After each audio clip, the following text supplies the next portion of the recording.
Достар, видеоны көрмес бұрын каналыма тіркеліп, лайк басып кетсеңіздер қуанар едім. Бүгін мен сіздерге қатпарлы қаттаманы жасалу жолын көрсететін боламын. Қаттаманың жасалуы қамырына байланысты, сол үшін ең алдымен қамырды ашытып аламыз. Ашыған қамыр қатпарлы болып шығады.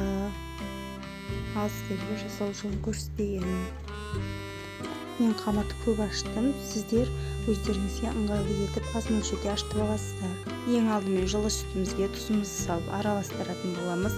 Содан соң майонезімізді салып араластырамыз. Сосын ашытқымызды салып араластырамыз. Артынша ұнды салып қамырды илеп алатын боламыз. Ашыған қамырларымызды зуалаға бөліп жайып алатын боламыз. Жұқа етіп жайып, үстіне шеддер элита сары майын қолдандым, соны жағып шығатын боламыз.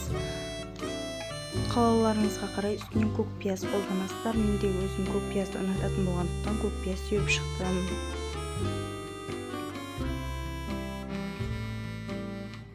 Сосын үстінен екінші қамырымызды да жайып шығамыз. Тағы да қайталап шеддер элитаны жағып шығатын боламыз. Барлық жеріне бірдей етіп жағып, үстінен тағы да көк пиязымызды сеуіп шығатын боламыз.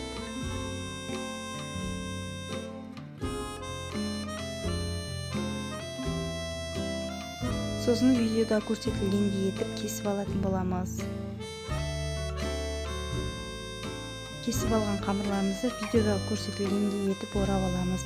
Табаларыңыздың көлеміне қарай үлкен кіші етіп орап аласыздар.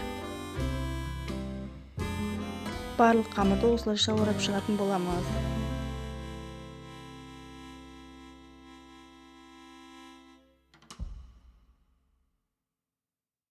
Орап шыққан қамырларымызды 5 минутқа тындырып аламыз. Қамырымыздың бетіне ұн сеуіп, қатты қалың етпей, қатты жұқа етпей жайып алатын боламыз. Табаларымыздың көлеміне қарай. Барлық қамырды осылай жайып аламыз.